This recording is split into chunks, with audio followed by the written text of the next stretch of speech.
As a small business owner, ang sarap talaga sa feeling yung may mga repeat customers ka. Tapos everyday, there's always a new customers kasi nadidiscover na nila yung business mo. Or should we say, wala lang silang choice.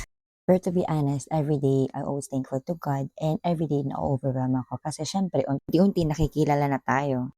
And itong inaasabi kong 7 orders ng burger with cheese na tag 30 pesos. Bali ito, order to ng ating repeat customer.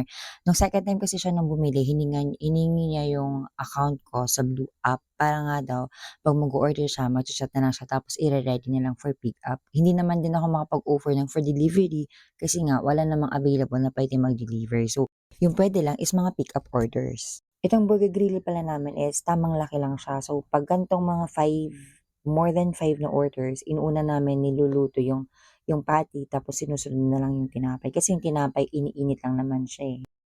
At sana nga nasa-satisfy namin yung cravings ng bawat customers namin na bumibili.